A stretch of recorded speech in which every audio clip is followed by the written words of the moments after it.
Okay, so I'm just going to welcome everybody to the regular meeting of the Community Connectivity Grant Committee of Tuesday, January 12th. It is 4:06 p.m. and we are recording on WebEx. There's a lot to talk about today, but I know there's a lot of meetings for people, so I'm going to try and keep us to 60 to 90 minutes if possible. I think we should probably plan a special meeting before we hang up. I don't see any public. Is there any public that I can't hear or can't see rather? Hearing none, we'll move on. It's important that we get some update on the project and discuss the bidding process briefly, which we all got to see the bid documents. Thank you, Kurt. I should share who's here. Myself, Mary Jo Nozel, Jim Lampos, Kurt Procherena, and Bonnie Snyder at this point. And Eric. Oh, and Eric. Hi, Eric. Oh, he's on mute. Hi, Eric. How's everybody doing? Good. And Eric Olson, great, from the committee. Thank you. So I think what we'll do, Kurt, I think you wanted to suggest we looked at our calendar first. Is that what you had in mind? Yeah, that'd be great if I could share my screen, if that's all right. Please. Okay.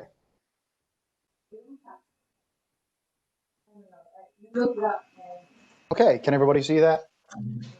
Yes. Yeah. And I blew it up to fill up. I know it's a long calendar, but so what I did is left the various milestones that we had previously had, and then of course indicated today's schedule. You know, there was a time when I said I'm growing a little bit concerned, but we still have some time to make our essentially March 1 construction start. At this point, I'm not so sure if that's feasible any longer. If we look at the fact that we still need to send the package to DOT for review, even if they only took a week, as you can see on here, today is already the 12th. So we would theoretically have documents back, let's say the week ending the 29th. Then that would essentially give us the month of February to do the bidding, get all the contract and materials pulled together, which I just don't think in a 4-week period could happen, giving people enough time to prepare the bids, pre-bid meeting. And then even once we select a bidder, even if we could squeeze that in, which we probably could, then we have probably a week, maybe 2 weeks of what we call a contracting period, where the bidder, the apparent low bidder, once he realizes, okay, it looks like I've got the job, he's got to go line up his bonds and other things. That normally takes, you know, we have to have a scope review meeting. So I'm almost feeling like we have now put ourselves in a bit of a spot. No, I shouldn't say we put ourselves. We did. It's not something we did to ourselves.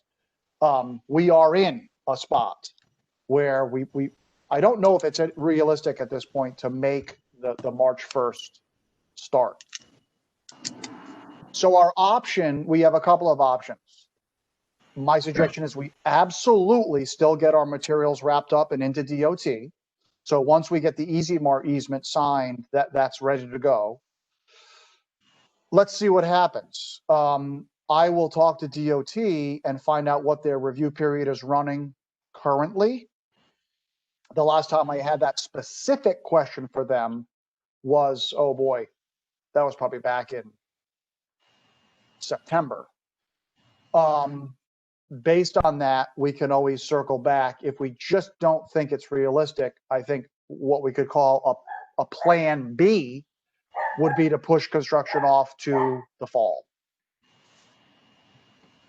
Unless we wanted to push the start date later, but then I worry we're really pushing into the completion date, right? We're squeezing the contractor, and we really don't want to have a situation where over your summer season, you've got the area torn up. I think that would be really bad. And if I can jump in, Mary Jo, Please. I would agree with you, but what do you think is, if we didn't have to worry about summer, what do you think is a realistic start date? And what do you think, and maybe the answer would come from whoever got the contract, what do you think is a realistic time period for laying this sidewalk? Because, I mean, it's a sidewalk. It's not the kind of work that we were doing on the southern end of Hartford Avenue. It's one side, it's not drainage, it's not all that. Do they really need from the beginning of March until nearly the end of May to complete a sidewalk? Yep, So excellent I guess point. that's my question. Yeah, excellent point. And it's possible that they don't. We had picked the 16 weeks because it was kind of a clean period between March 1, which we knew, Yeah. okay, March 1st, fingers crossed, we've got some decent weather. And then we knew that May 28th was the hard and fast, it is Yeah. absolutely possible and feasible for a contractor to finish this in 8 weeks, right? Yeah. If we could put that in the contract documents and say, you must be done in 8 weeks because we have the liquidated damages. It may, I underscore, may increase the price a little bit because you may want to put more crews on it or whatnot, but it is absolutely conceivable. Like you said, Bonnie, it is just a sidewalk. We've got some of the work on the private properties, but frankly, even if my feeling, even if a little bit of that stretched after May, Yeah. that's something we could talk about, but it's such low key work Yes. that it wouldn't really be disruptive, right? As long as the sidewalk was done, if they still had some tidying up to do in people's yards, we Yeah. could always put something in the documents that says the sidewalk facility, the public facility, must be complete by May 28th. And if it's not, there's liquidated damages. But you've got an extra, I'll just pick a round number, an extra 4 weeks to finish up on the private properties. Yeah. And the reason I ask is because we just keep bumping it from one season to another. And I think that we should exhaust all of our options and say, okay, there's absolutely no way we can get it done before June 1st, Yeah, I totally agree with you. It's not as if you can't get down the road on the Right. weekends if that work were being done. So I think that we should look at all options, and I don't know how others feel, but I don't think it looks good to wait until the fall. If we can work out some way of getting it substantially complete, over 90% by Memorial Day, and I'm open to hearing others. Now, I'm talking about Hartford Avenue. I don't know about Shore Road. Again, I just think that that's going to be a portion that's going to have to wait. If the money is there to do it, maybe it's a different conversation we have to have, but I'd be interested to know what the others think. I agree, Bonnie. I think we should at least keep moving forward as if we can start doing this project in the spring until we know we can't. It's not like if we just throw in the towel now, we would never know, what the situation is, if we don't try. I mean, I think we should at least try to get, start in the spring and see what contractors say, and then make a decision at that point if we need to wait till fall or if we move forward. This is Frank. In all reality, I agree. But once again, I also agree. In all reality, I mean, we have a little spurt of energy down there around Memorial Weekend, and then it kind of slows down until the end of June. And we found that this year with Connecticut Water, We actually extended Connecticut Water's construction time to well into the end of June, and they were actually digging up pizzas on the road where you couldn't get down. So Monday through Friday is really a no-brainer all the way up through the end of June. Right. Now, as far as Route 156 is concerned, the town had no control over the construction activities on Route 156 over the course of the summer, but Connecticut Water continued to do that work throughout the summer. And once again, Monday through Friday, not a big deal. Nobody was doing construction activities on the weekend, which is really what our heavy traffic periods are. So I don't see any reason why we can't, let this thing ride out until the end of June if we had to. Great point, Frank. Yeah, Monday through Friday, you've got some traffic. But as Bonnie said, it's a sidewalk. It's not like we are reconstructing the road, right? The other one, we were using the whole parking lot for, for our equipment and stuff. I mean, it was like a bomb went off down there. So we had to be done. Yep. This is, I think, different. And I'm glad you brought that up, Frank, with Connecticut Water. I wasn't familiar with that, but that makes perfect sense to me because at the very least to the end of school, and then with COVID and everything, I don't know how busy it's going to be anyway. So I think I just think that it makes us look so bad if we don't keep moving forward. Okay, we managed to make it work this year, and it worked. There were very few glitches. Obviously, when the contractor of Connecticut Water shut the road, they hired a cop. But, Portland Avenue on a Tuesday afternoon at 2:00 is, not a heavy traffic area. So I think we can make this thing happen without a problem. All that bodes very well. And I think it's as simple as maybe adjusting the contract documents. Like I said, right now we're carrying 16 weeks. Even if we started mid-March or something, we can still put something in there that says the sidewalk itself has a hard and fast date of completion. Mm-hmm. And then we give them a little buffer for some of the other work that they may need to do.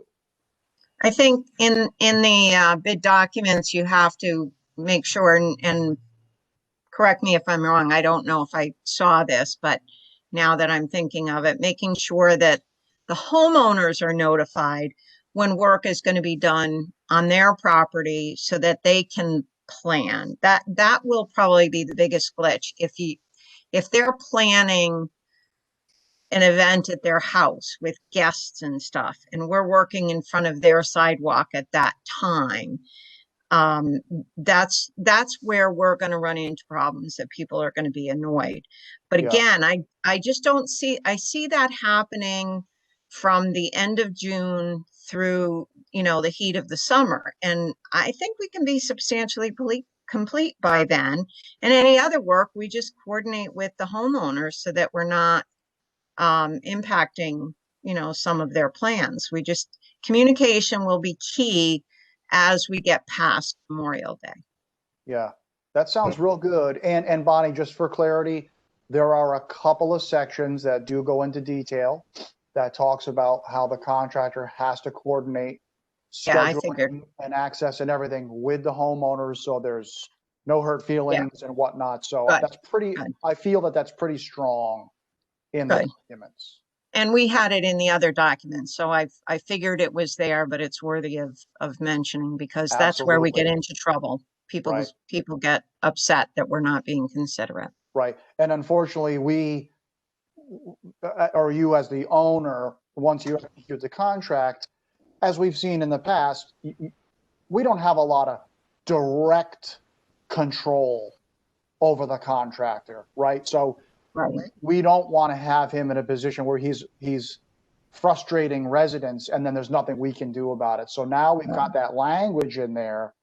As the owner, the town has some teeth since that's been memorialized in the contract documents. If he fails to do that coordination, it's not just sorry, he's actually going counter to what's in the contract.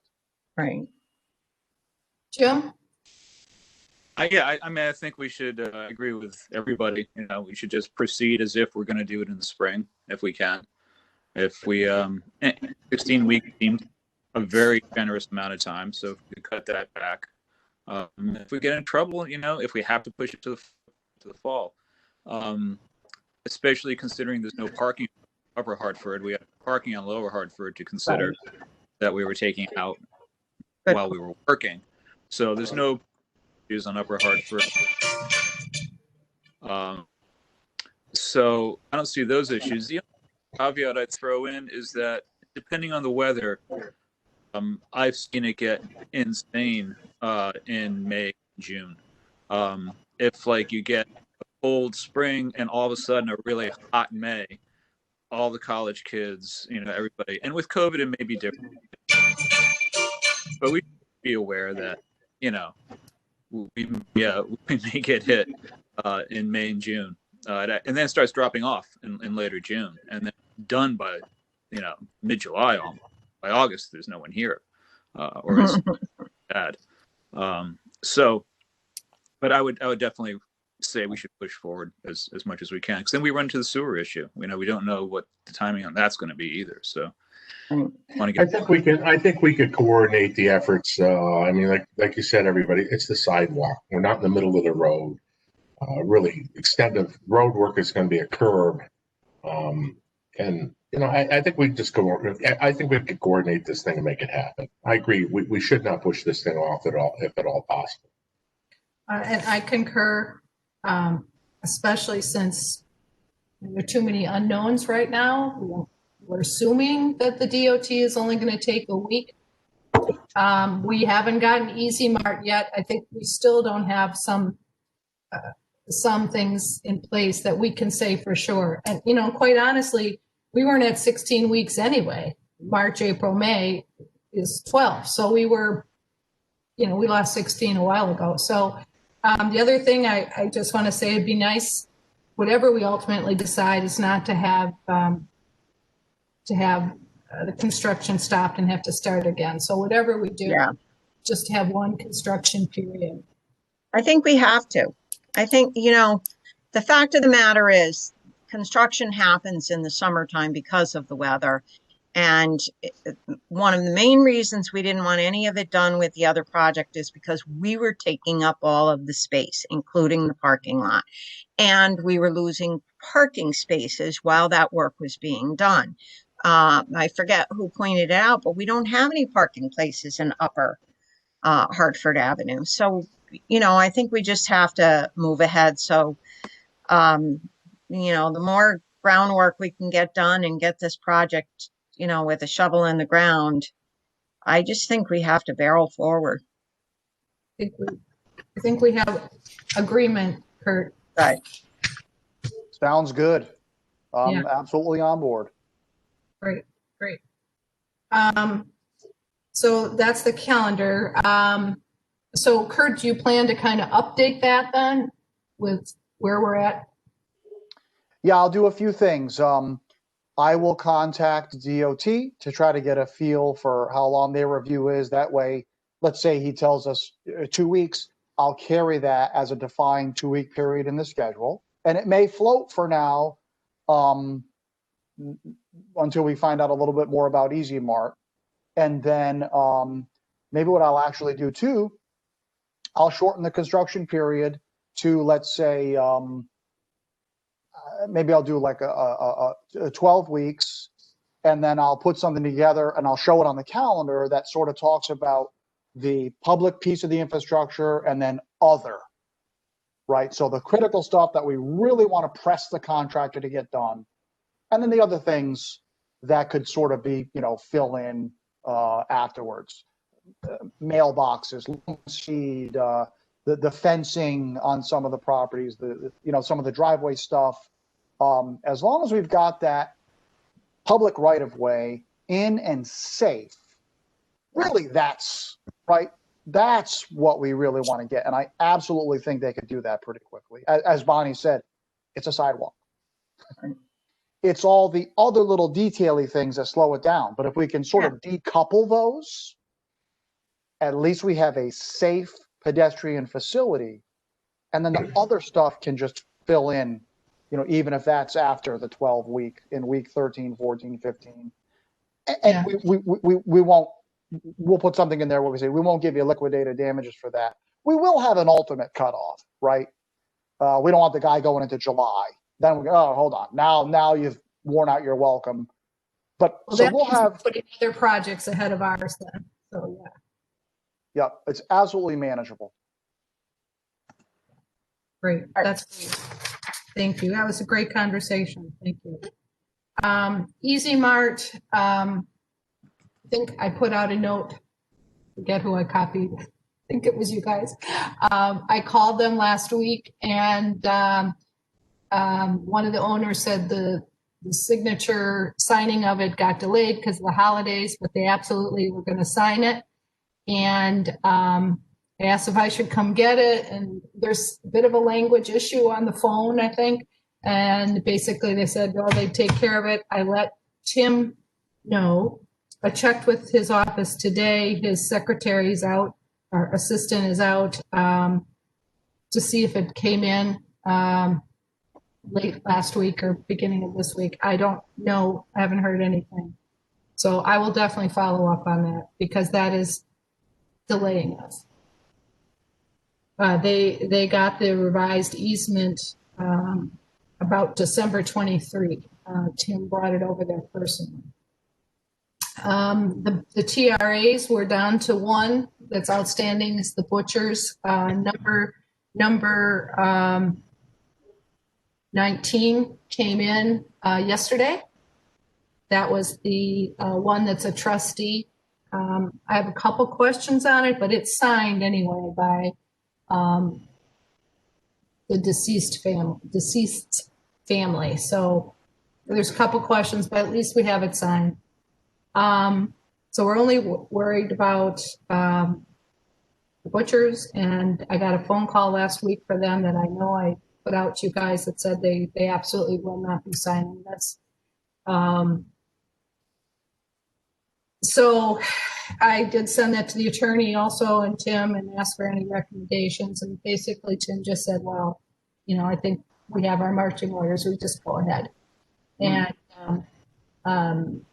in my discussion with Sandy Butcher and her husband was on the speakerphone, I just tried to make it very clear that the drop-off would be difficult for a car.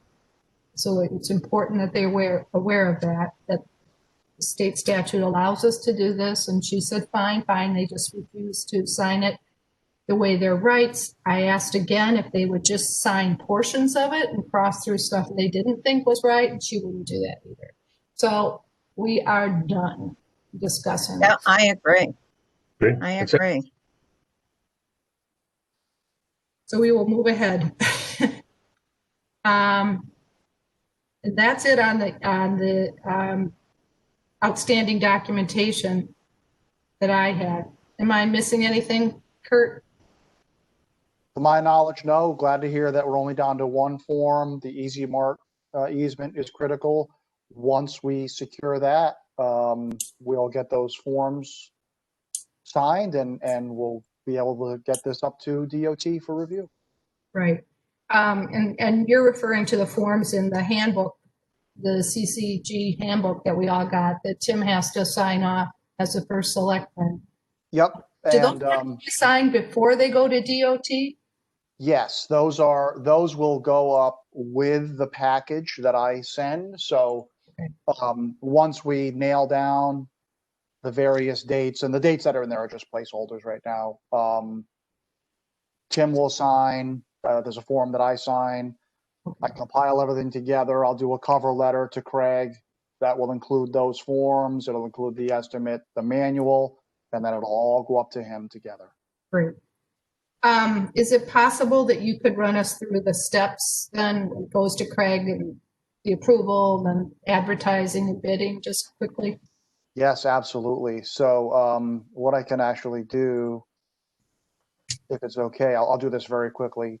I'll just show the committee the forms. I sent them out a little bit late, so everybody maybe they didn't just get it, but Okay. so can you see that okay? Yes. So this form is basically the final design submission form that it serves as kind of a cover letter for the package. So it has me as the designer, Tim as what is defined as the municipal administrator, the checklist of what's included. DOT has the project schedule, which again will adjust as needed. The cost estimate that we had talked with Craig about, and it's again, it's okay if the cost estimate that we submit is greater than the 400. That was a specific question we had for him. Some grant programs, they say, you can't do that. He said, no, it's okay. And then even to the point where we said some municipalities may say, yeah, we got 400,000. Our project is, let's say, 500,000. We are kicking in 100,000. Or it could be our cost estimate is 500. We're kicking in 0. We're going to see where the bids come. He said, it's okay. And again, if everybody recalls, we have the alternates in our bid so that it all makes sense. So that's fine. So that's that form. And then the other form is it's kind of like a certification.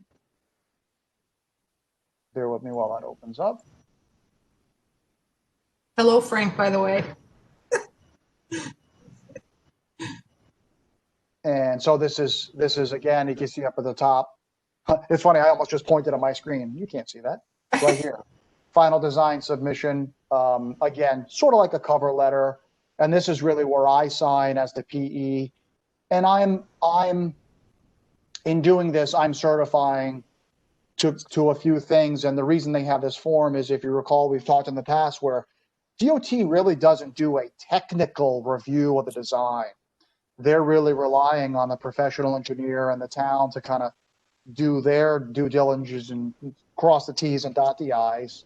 They're really reviewing it from a contracting standpoint to make sure that the contracting elements are correct, state-specific requirements are correct. So again, you can see down here, a public involvement process has been completed, right? Yes, that's a key step. Rights of way. So here's where they want to zoom in on that. What's kind of interesting about this one, and it's fine, there are no right-of-way acquisitions. Even though we have a temporary easement, they unfortunately don't have a category for that. Personally, I think they should have something in here that addresses that, but that's sort of slip between the cracks, if you will. But so that's why this says no, because there are no right-of-way acquisitions. And then Tim signs it if you have a municipal seal. And then again, I'll take these two things, add it to the package, and get it up to Craig.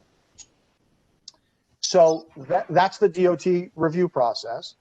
Once they review the package, they will, it's a formal notification that we've essentially, passed muster.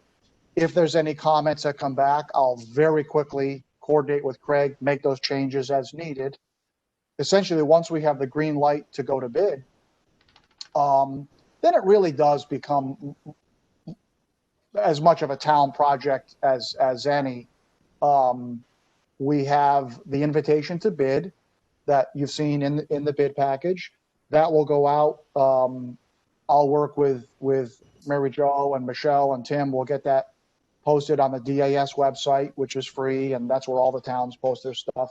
And then probably typically what we'll do is have something posted in the local paper. So if you guys have kind of whether it's the Day or the River East, kind of your go-to, probably a good idea to put it in there. Of course, get it on the town website. Currently, we have the documents will be available, that seal over in Old Saybrook for all the bidders, which is a fantastic process.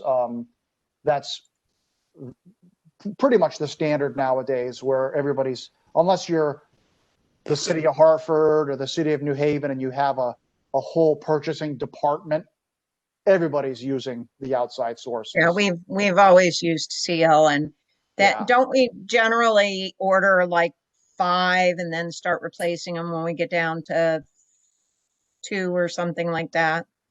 The good news is you don't even have to do that. What they'll do is when bidders request the bids, they will pay Seal and Seal will produce them. Oh, that's perfect. Yeah, a lot of bidders or a lot of projects and a lot of print shops and bidders now are 100% electronic. They don't even want paper because what they actually do when they do their takeoffs and those things. So, for example, they'll measure the plans and they'll literally measure the plans and see how many square feet of sidewalk, and that's how they price everything up. In the old days, their bidding department usually would be either the summer intern or the junior guy. They would literally have a scale and they'd be measuring things up. Well, they don't even do that anymore. They have the electronic version PDF and they actually do the quantity takeoffs in the computer right through the PDF file. Wow. So they don't even want paper. Hmm. So it's really good. It's a great system. It makes their life easier, frankly. It makes the printer's life easier. It saves money. So it's kind of neat how things are And the evolving. town doesn't have to worry about keeping track. The town doesn't have to worry about it. They keep track of all the plan requesters. Yeah. The town will get a copy of that list. If we have an addenda, which we most likely will, right? We'll have a pre-bid meeting. And then we may, let's say we get a couple of questions. I'm sure I'd be surprised if we didn't get some questions. Those go out as a bid addenda. Right. All I do is I finish it up. I send it to Seal. They post it and it's sitting there in their plan room. So the bidders can just go right there. In the old days, we'd have to have the list. We'd have to email it out to everybody. Yeah. And every once in a while, you had a situation where somebody said, hey, wait a second. I didn't get that addenda. Yeah. And I'm thinking, oh no. You don't want to risk that. Right? Don't want to So, risk it. yeah, it's a wonderful system and it's peace of mind for everybody. Yeah. Absolutely. So, And it's COVID. We don't really want a lot of people, actually town hall is closed, so. excellent point. That's it's right. really- Yeah. it makes Yep. sense. Kurt, can we get a couple copies though for town hall for our records? Yes, that reminds me. So absolutely. I You'll think get a you have record to in the copy. clerk's office. Yep. Okay, And then we will have a copy, a separate copy at town hall. Right. And the invitation to bid says that bidders can examine the bid documents by appointment right, Right. at the town hall. right. And nobody may do that, but we have to do that. You have to make so- it available. That's correct. Because somebody may say, I'd like to look at them and then decide, I don't want to bid on the project. Right. And therefore I don't want to have to purchase the plans from Seal. So, Yeah, right. so it's in the invitation to bid by appointment only. The phone number is in there. They'll have to make the appointment and come in. Great. Perfect. So let's assume bidders, then we'll have a pre-bid meeting, of course, where we'll, if it's okay, we'll meet at the Shoreline Community Center. I think it'll be a pretty simple pre-bid. It will just be an opportunity for folks to get the lay of the land. As is typical, we don't answer any questions at the pre-bid. Everything's in writing. But it's an opportunity. It'll be a non-mandatory pre-bid. And some folks may not show up. That's okay. And we'll let them take a walk around. We'll have a sign-in sheet. I'll give a short summary of the project, remind everybody that the documents are available at Seal. I'll have extra copies of the invitation to bid, just in case somebody has it, because it's got the town hall's phone number, the contact information for Seal, just as a secondary, it's a public document. If somebody says, oh, can I get one of those? Sure. We want to encourage people to bid on the job. And would you have a set of the plans there at that meeting? Typically what I'll do, and my plan for this was to have the layout sheets, and I can have those on foam board, very much like the ones that are at town hall. Oh, okay. And we can actually set those up. I'll get there, 45 minutes early. I'll put those up on easels. Yeah. So that way, when I give my quick spiel, I can point out, and then the bidders have the opportunity to look at those plans and whatnot. And that way we've given them all the information they may need, which again, we want to do that because we want to encourage people to bid on the job. So we'll have the pre-bid and then we'll basically sit tight. We'll wait for RFIs to come in. We have set dates, which I'll adjust in the documents as to the deadline for RFIs. That way it gives me, we'll push that as close as reasonable to the bid period. We want to strike that balance between, it'll only take me a day to answer, but we don't want to have those answers coming out, let's say, a day before the bid is due. So we'll give them 4 days or something, so then they can digest any supplemental information. They'll submit the bid documents to town hall, and it's either by mail, and this is all defined in the instructions to bidders, or they can drop them off at town hall, and the instructions to bidders will tell them that to use the mail slot. And that'll be during normal business hours. So in other words, Michelle is there. She'll know, okay, it is now 4 p.m. on this date. I just checked the mail slot. Okay, there's nothing there. Anything that gets dropped in that slot after that time, it is rejected because it's a late bid. So it kind of works out well. Just so you know, Michelle isn't there today in the office today, but I did speak with her that I'd like to do like a conference call.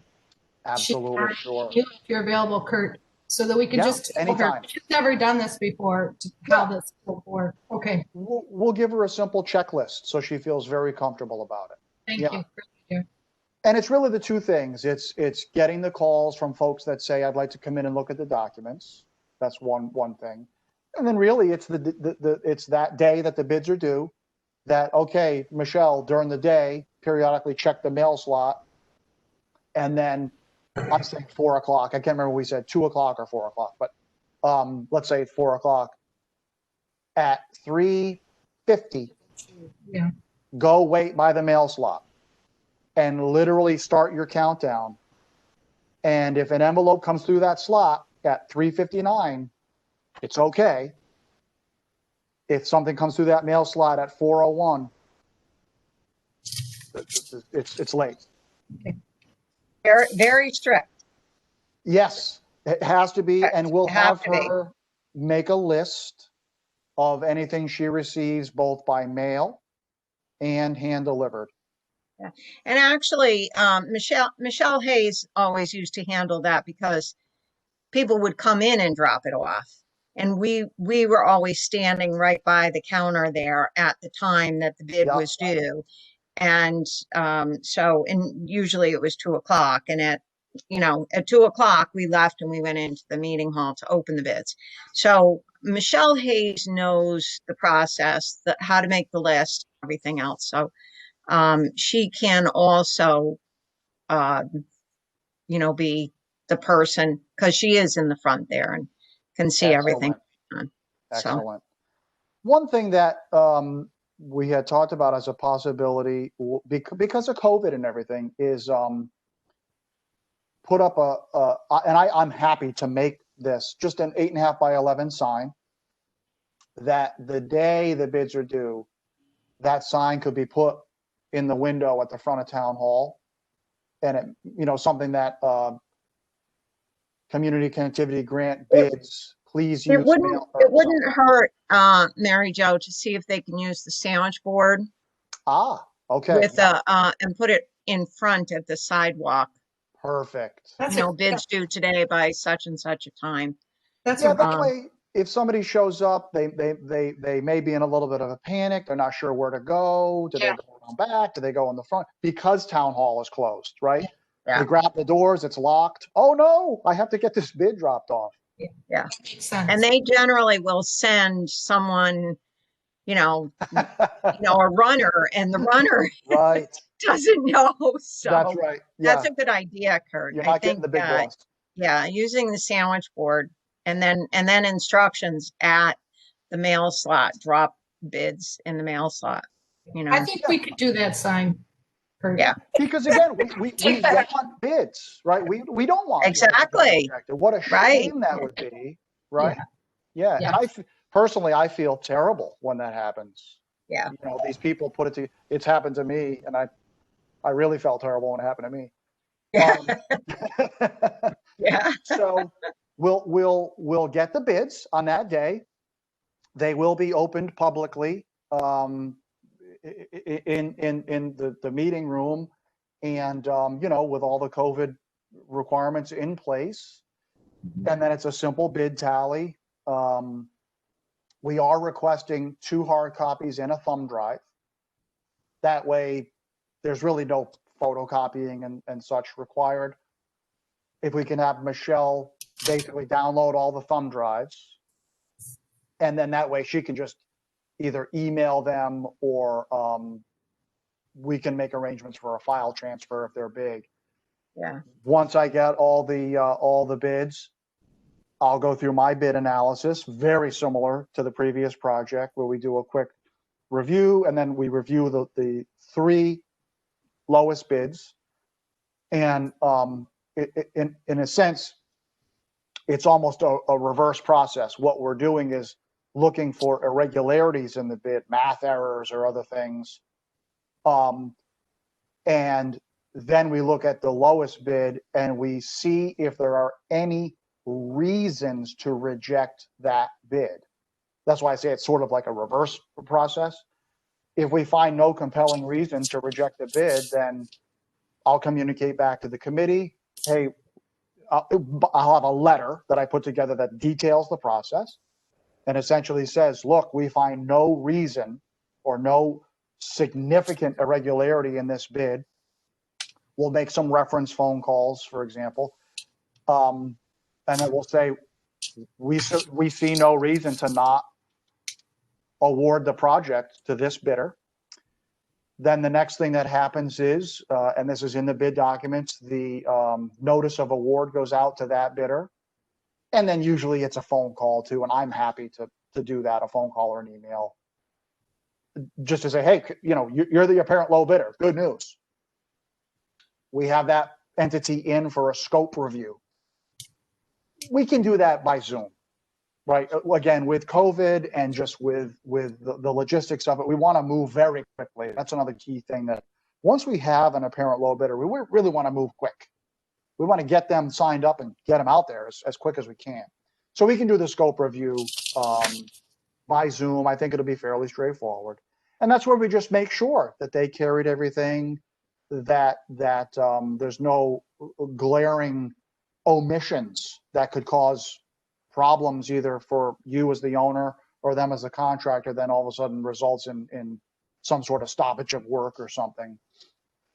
Once we're satisfied and the contractor's satisfied that, yeah, it sounds like we're on the same page, we've captured everything, then we give them the notice of intent to award. And that's where they really need to do their homework. They need to get all their insurance documentation and get their bonds lined up, those kinds of things. And Tim, as the municipal administrator, was really the point for all those things. At that point, I sort of go into the background at that period of time. And then that all culminates with executing the agreement. Again, with COVID, some of that may occur remotely, so I'm glad to help facilitate. So as an example, sometimes a contractor will come in and they'll have the contract, you'll walk through it. That may have to happen remotely. If they have questions on the contract, all those questions go to Tim. And that's the other thing that's great about having the contract in the bid package. They have the opportunity to review it ahead of time.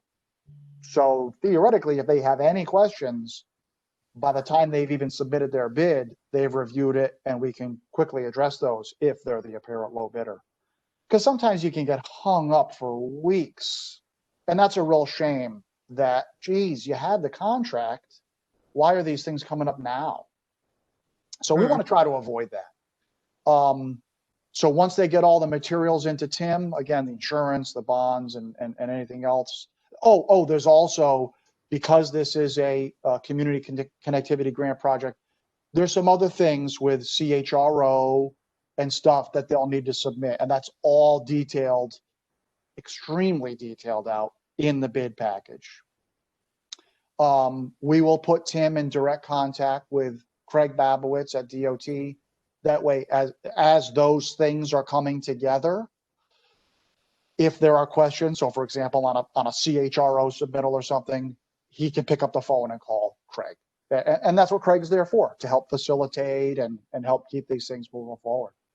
So once the contract gets executed, we're off to the races. You know, the first question to the contractor is, okay, when can you mobilize? That's where my services kick in again for design services during construction. He'll start off with a series of submittals on materials, products, and those kinds of things that are defined, you know, by the contract documents. And typically we'll see a slug of submittals come our way as he's starting to gear up. He'll start to order materials. He'll start to line up deliveries based on his schedule and those kinds of things as part of his, even though you may not see materials or equipment physically at the site, they'll be gearing up, getting that stuff ordered. I'll be reviewing submittals. Once those things start to get sort of into his process, when he mobilizes to the site, he'll be ready to just start working in earnest.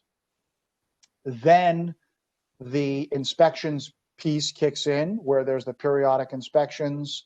For this contract, we have the contractor covering all the testing and those kinds of things. So he'll have a third-party testing agency that's very clearly defined, the requirements and those kinds of things in the contract. And that's for things like compaction testing, concrete cylinders and all that stuff. And that's all per DOT. Yeah. And then away we go. Construction, 12 weeks, hopefully will go smooth and go by quick, hopefully good weather.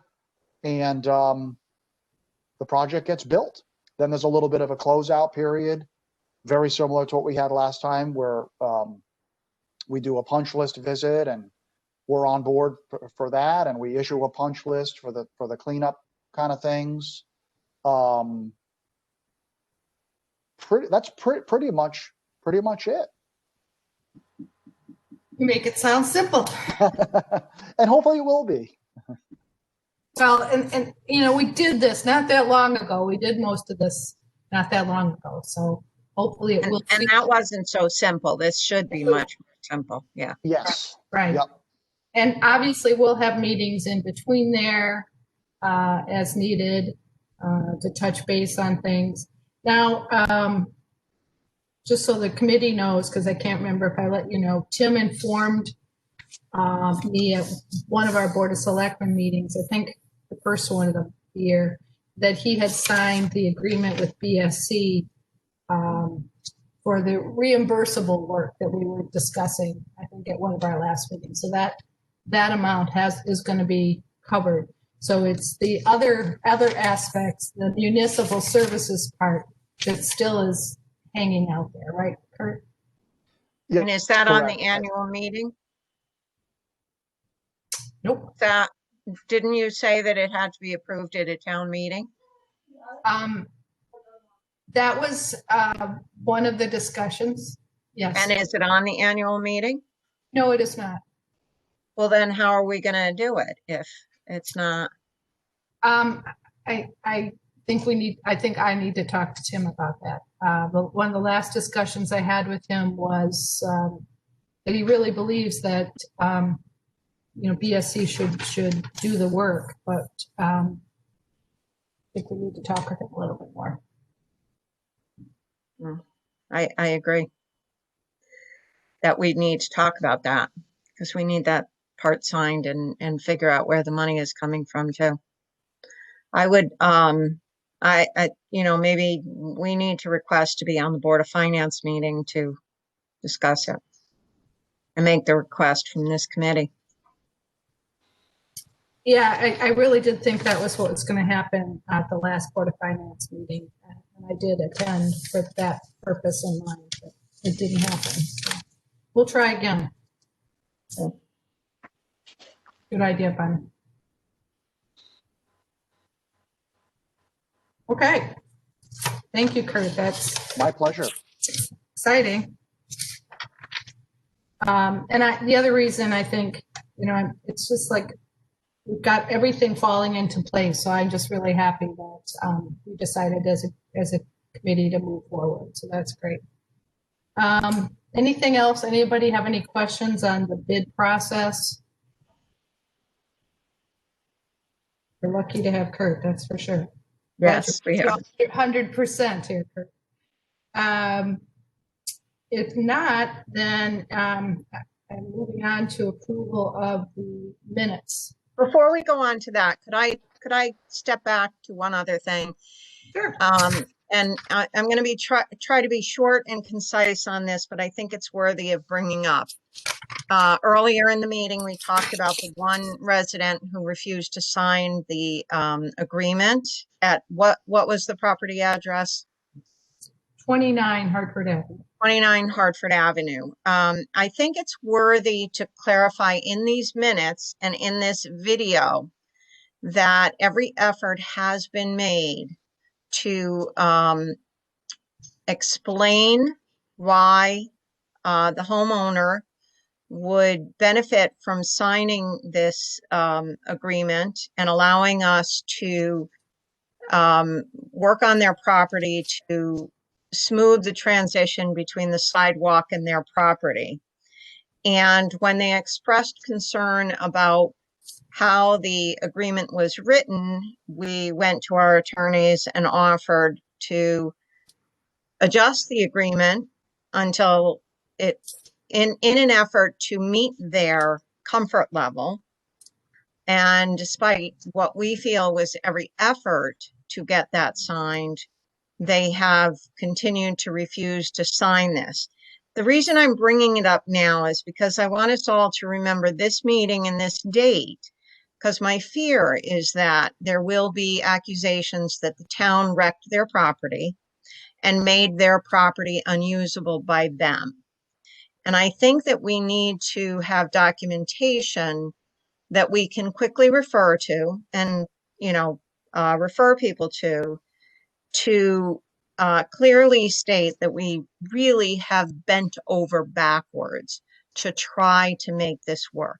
We do not want to leave any homeowner with a property that does not work. And in fact, I think that everyone after this project is done is likely going to agree that the whole thing is an improvement.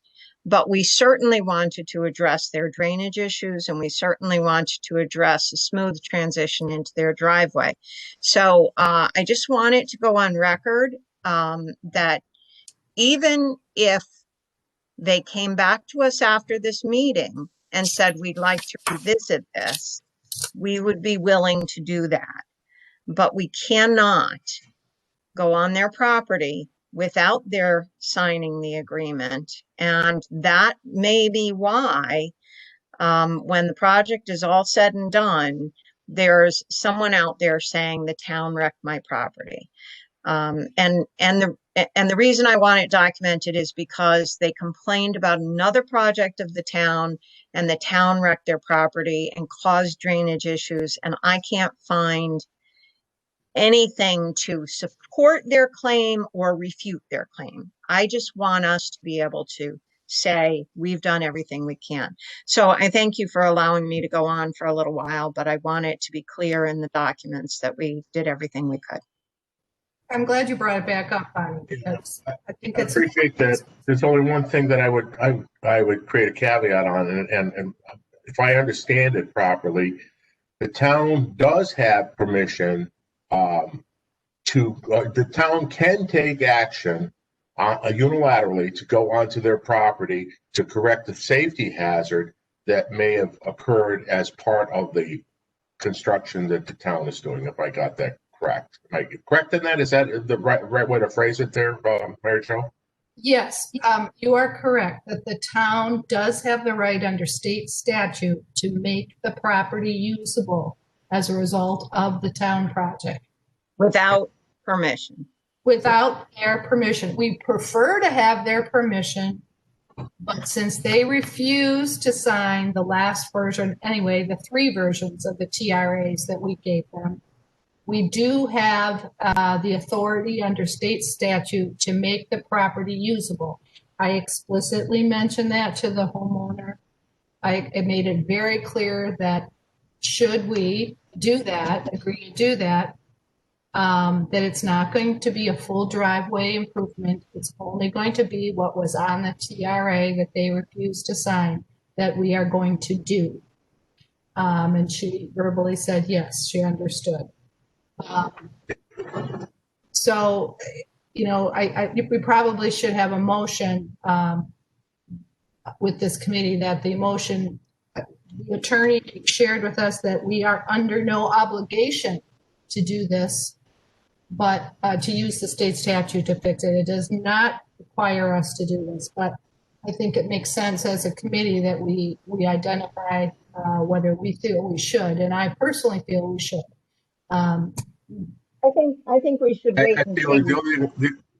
the only thing we should do is correct any potential safety hazards, and that's it. If they don't Yeah. assign the TRA to do, you know, more work on there from aesthetic standpoint and for, you know, for ease of use and all that kind of stuff, that's their business. I think that the only thing we should be liable for is a safety hazard, period. That's it. The more we go on the property, the more aggravation we're going to get. So Yeah. if there's a safety hazard, we'll correct it. That's it. I think that once we get to the point that we're doing the work and we see what reasonably must be done to make the property usable, I think that's when we can make a motion with this committee to do this, that, or the other thing. Mary Jo, does that make sense? I'm gonna have to defer to Kurt on that. So can you clarify? So in other words, if we put the sidewalk in and there's, you know, a 1-inch drop, you know, you could say that's, you know, I don't think you really need to do anything, committee, you know, just it, you know, they'll feel it each time they go over it, but it's not doing any damage to their car or anything. On the other hand, if it's a 6-inch drop and you say, you know what, we really need to do this, and this is my recommendation to do this, we'd be looking to you for, you know, the most limited and recommendation. And at that point, based on the recommendation and the actual realistic, you know, specifically what's going on, we need to make a motion to follow through and do the recommendation by Kurt. Does that make sense, Kurt? It does. And I think it's the kind of thing where we'll assess it in a bit of a dynamic manner as the construction is taking place. Yes.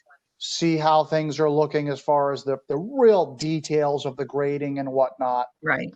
So we'll keep a close eye on it. And that could be a combination of BSE and the town. And then as we get closer to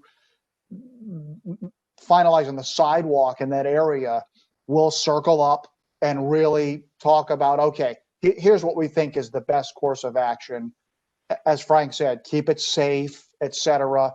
And we'll come to a resolution on, okay, this is the work that then will take place to make it safe. Yeah, I think that, does that make sense, Mary Jo? It makes sense, but I've got some qualms about it. I kind of feel, gotta think about it frankly, but I kind of don't feel that we were giving them much more than what it's necessary to make their property usable and safe, like we are with the neighbors. So I kind of don't want to do much less, only because I feel it might make them have more of a case. We put out what we thought needed to be done. So you're saying do what we planned without their permission? Yes. Is that what you're saying, Mary Jo? No, they've got to be responsible for their own actions. They have to take responsibility. Their responsibility is to either say yay or nay. They've clearly said that they don't want us to deal on their property. As our responsibility is to make sure that we don't make their property unsafe. So as far as I'm concerned, it's safety and that's it. Aesthetics, usability has nothing to do with it. It's safety, period. I just don't, my point is, I don't know what else we're giving them much beyond that. Do you, Kurt? It becomes really difficult, and I absolutely can see, and I apologize. I was actually still thinking we would keep what's on the plans now, but maybe make minor adjustments as things. But yeah, really, what was done at that particular property was intended to allow for continued use of the driveway because of the significant slope change. And that was actually as a result of some discussions with DOT, where DOT said, boy, you could get yourself into a pickle if you render someone's driveway unusable within, reason. So as Mary Jo indicated, we're keeping it simple at that property. We are basically filling in the change in grade to allow for passage of vehicles, so there's not a steep drop off. At that particular property, pretty much that is the scope of the work. Unlike some of the other properties where there's a little more stuff just because they maybe have more, it's pretty much to make the driveway passable.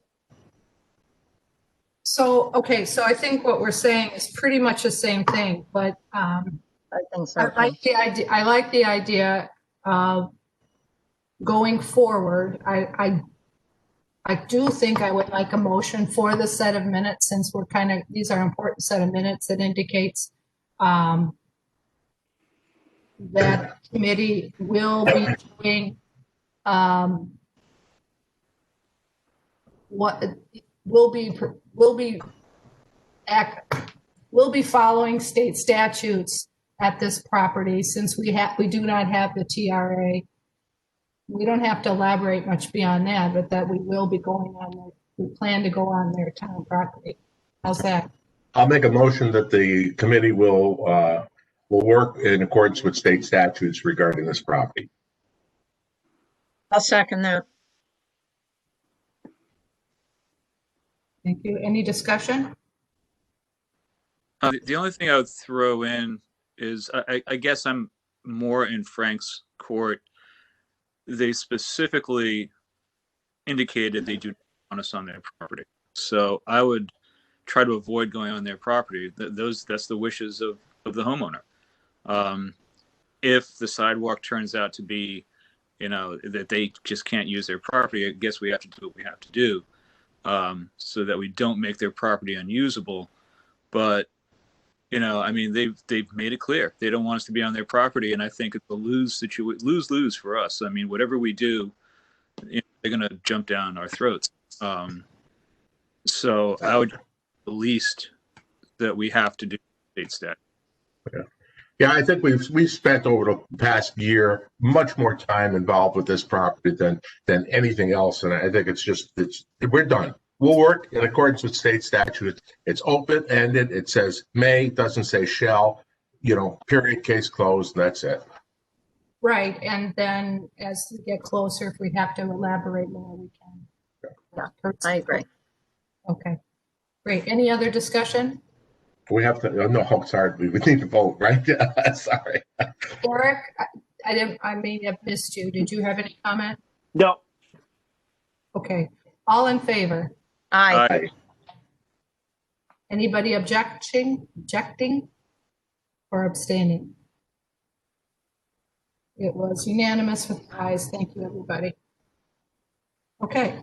And I'm glad Bonnie brought that up, because I think I was thinking Tim would mention he is developing the other agreement with the address.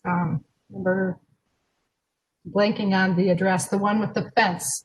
30. Yeah.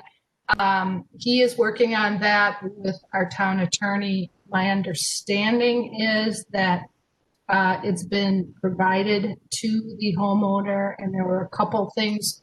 The way the draft was written, it mentioned right of way versus town property, and they were going to change that verbiage to show it was town property.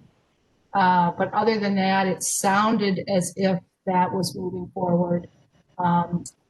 Frank had some input on that draft, which I sent to Tim. I have not seen an update, Frank, to know if your concern was added to that. So that's where we're at with, that's where we're at with that. All right, thank you again, guys. A good discussion and really good input, and thank you. Anything else? Okay, how about approval of minutes from December 8th? So moved. Bonnie? Second. Eric. Thank you. Any discussion? All in favor? Aye. Any abstentions? Any objections? Thank you, it passed. Next regular meeting is February 9th. I was hoping that we could plan a special meeting, thinking things are going to be moving along. We might need to just have a touch base on the process and dates and things that I know Kurt's going to add. How does that make sense to people? Mm-hmm. Sure. Yeah. What does Thursday, January 21 sound like? Is that too soon, guys, or do you think that's about right? That's next week. Yeah. You want to go last week of January? Well, if we don't have the easement from Yeah. Easy Mart back yet, or that's what we're waiting for right now is these things to get signed so then Kurt can finish his stuff and send it off. Right. If there's no reason to meet on next Thursday because we haven't got it, then what's the point of meeting? Well, I was being optimistic. Do you want me to get back to you all once I hear on the Easy Mart and we can decide a date then? I think that would be the best thing to do. Good idea. Oh, all right. All right, great. That's all I had. Anything else? Nope. Good meeting. It was a good meeting. Thank you. Motion to adjourn? So moved. Second. Thank you. Any discussion? All in favor? Aye. Aye. Thank you, everybody. Appreciate it. Bye. Thank you. Great Bye to now. see everybody. Happy New Year. How you Happy feeling, New Kurt? How Year. you feeling? How you feeling, Kurt? I didn't talk to you earlier. 100%. I'm good. Yeah. 100%, huh? Yeah, I'm Great. back. Let's Okay. keep it that way.